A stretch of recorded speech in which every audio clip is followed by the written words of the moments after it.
guys, welcome back to my channel, or welcome if you're new here. My name is So. First of all, Happy New Year. I hope you all had an amazing Christmas or however you celebrate the holiday times, and I hope you all had a good New Year too. I am running very late with this video and we are going to be doing our January loose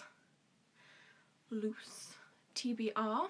I have already explained this in the other video that I filmed just now, but basically the reason I'm so late to filming these January videos is because I lost my camera charger and it was in like a really silly place when I found it, but we literally couldn't find it for like 2 or 3 weeks and my camera was dead and I didn't want to pay for like a new battery or a new charger, so I just kind of accepted the fact that it was lost and spent most of my time looking for it. That being said, I have found it. I am back. I'm sorry that these are late. I hope you all still enjoy watching them. But now that I've explained that, I'm just going to get right on into it. Obviously, if you've been around for a while, you know that my TBRs are loose because I like to mood read. That's just how I avoid getting into slumps. But I do like to pick a selection of books at the start of each month that I think I will want to read through the month, or that I've selected that I want to read at the start of the month. But obviously my opinions may change through the month. New books come out. New books get popular, your mood gets swayed, so on and so forth. So that being said, I have a few physical books here next to me that I own that I would really like to read, and there are some on Kindle Unlimited that I would really like to read as well. So let's just get straight on it. So the first one is not a first time contender for my TBR, and it is Storm and Fury by Jennifer L. Armentrout. Jennifer L. Armentrout wrote the From Blood and Ash series, which if you've been here before, you'll know that I love that series. And this is a more paranormal romance book. It's based on a girl who can see ghosts and spirits, and she's living in a world where there's like demons, shapeshifters, etc. And she is pretty much given a bodyguard, I believe.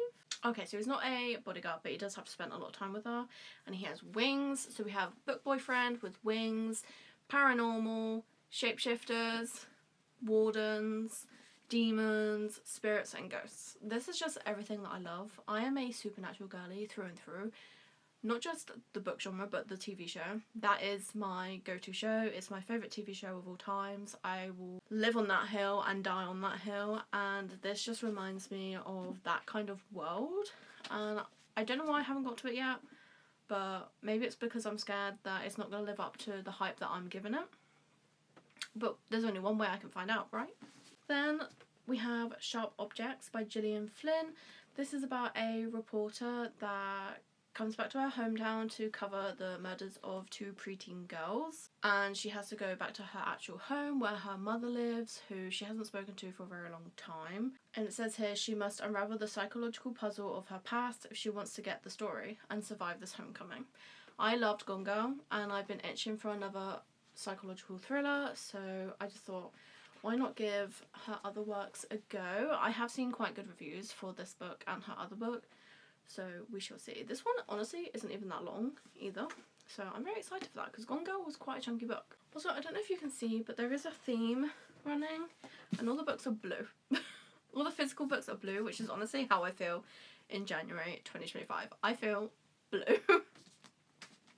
Next up, again, this is not the first time it's been on my TBR, but I'm hoping it will be the last. Honestly, it just depends. But we have When the Moon Hatched by Sarah A. Parker. I'm not going to go into the depths of what this is about because I've said it so many times on my channel. I know that loads of people have spoken about it, so if you're watching this video, you probably already know what it's about. And if you don't, please just go Google it because I'm sick of explaining it with the amount of times it's been on my TBR. But let's just say it involves dragons and it's a romantasy. So I've seen a couple mixed reviews, but mostly positive reviews on this. It has dragons in it, so I'm hoping I'm going to be absolutely obsessed until the next Fourth Wing book comes out. We'll get to that in a second. But yeah, so hopefully it's my next fave dragon book. And then finally, for the last physical book, that is Daisy Hates, which is number 2 in the whole like Magnolia Parks series, number 1 in the Daisy Hates series, and there's not really much I can say about this without going into what Magnolia Parks is about. but I'm excited to go back into this world, and specifically from this side of the world. I'm making it this year's mission to read the whole series. And I just love that I managed to get the big paperback. Then, something that I don't own physically or on Kindle Unlimited is Onyx Storm, because that does come out towards the end of this month, so I'm hoping that will be one of the books that I read this month. I literally need to know what happens next, but I think a lot of people have theorised that there's going to be like a major heartbreak in this one, and I'm not ready for it. I am literally not ready for it at all. And I'm kind of scared. I won't lie, I'm kind of scared. And part of me is like, do I read it when it first comes out? Because then I have to wait ages for the next one.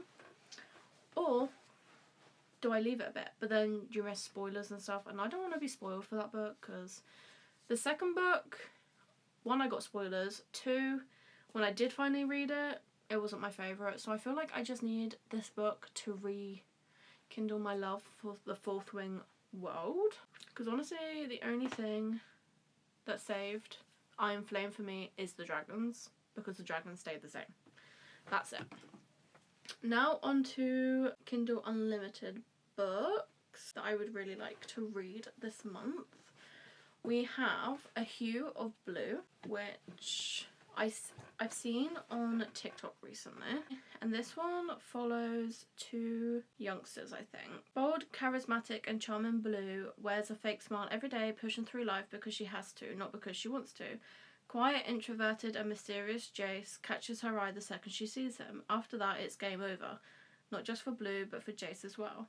Drawn together by inexplicable attraction, a whirlwind connection forms that persists and torments, mends and breaks, and forces both Blue and Jace to confront the traumas of their past while trying to make their relationship work. The Hue of Blue explores how two broken hearts can find comfort in tragic losses, how two broken souls can find peace in pain, and how loving yourself may be the only way to love another, no matter the consequence. That sounds really good, and I've seen so many quotes and like reviews and snippets of it on TikTok, and it sounds like it's gonna absolutely bring me heartbreak, but I'm so ready. Sometimes you just need one of those books that really makes you feel, and that's what I think I'm ready for. The other book that I would really love to read this month, because I'm in a bit of a dark romance moment at the moment, because I've just finished The Cat and Mouse Duet and Satan's Affair. I gave them quite low stars, but I had a good time. They just weren't like the best books. But I have Lights Out by Navessa Allen. Again, I've seen a lot about it. It's a new TikTok favourite dark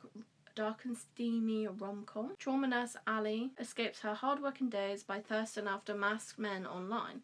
To her, nothing could top the fantasy of her favourite tattooed and masked man hunting her down, but she never could have guessed that one drunken text would turn those dreams into reality.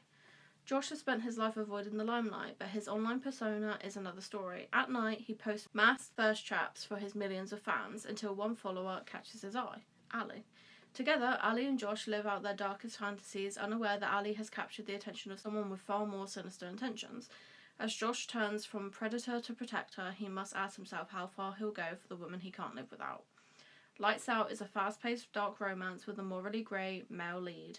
Some themes and scenes may be disturbing to readers. Please check the content warnings. That one sounds really, really fun. The final one is Quicksilver by Callie Hart, which was on my TBR last month, I believe. And this is a romantasy. I honestly haven't read that much into it, and I don't want to. I do want to keep most of it secret before I go into it. I don't want to read up on it because I just want to go in with a completely open mind about what this could possibly be about. So I'm not going to read the blurb for that one, but if you know, you know. If you don't know, please go look it up, and please don't tell me because I won't read it.